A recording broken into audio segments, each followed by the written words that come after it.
কিসকিসা একটা সিঙ্গা ভাঙ্গা আর দুটা সিঙ্গা সামলাবা খারা সামলাবা দুইটা বিদেশি গাই না।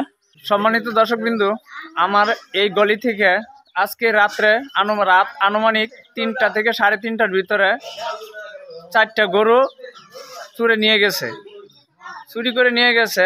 বাহিরে সিটকারি লাগাইয়া আমাদেরকে কোনো বাড়ির কোনো সুযোগ পায় নাই। যদি কোনো হৃদয়বান ব্যক্তি এর সন্ধান পেয়ে থাকেন রাস্তাঘাটে গাড়িতে ধরা পড়ে, অবশ্যই একটু জানাবেন। গরুর যে কালারগুলা, যে গরুর সিস্টেমগুলো একটু আমি বলে দিচ্ছি।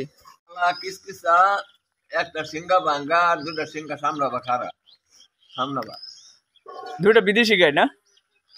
করস দুইটা বিদেশি গাই, করস দুইটা বিদেশি করস গাই আর কি, কালো কিসকিসা কালো, দুটোটা গাভিন গরু, সাথে দুইটা বাছুর আছে। আর বাচ্চা একটা পারহা আর একটা কালা, দুটোটা বাছুর কিন্তু সার বাছুর। এই যে এখান থেকে নিয়ে গেছে, এদিকে পাড়ায় এদিক দিয়ে নিয়ে গেছে। যদি কোনো হৃদয়বান ব্যক্তি এর সন্ধান পেয়ে থাকেন অবশ্যই এই স্ক্রিনে থাকা নাম্বারে দিয়ে দিবেন, একটু জানাবেন, সহযোগিতা করবেন যেন আপনাদের শেয়ার এবং আপনাদের সহযোগিতায় যেন আমরা গরুগুলো আবার ফেরত পাই। সবাই একটু বেশি বেশি ভিডিওটা শেয়ার করে দিবেন। আর যদি কোনো সন্ধান পেয়ে থাকেন অবশ্যই এই নাম্বারে, স্ক্রিনে দেওয়া নাম্বারে যোগাযোগ করবেন প্লিজ।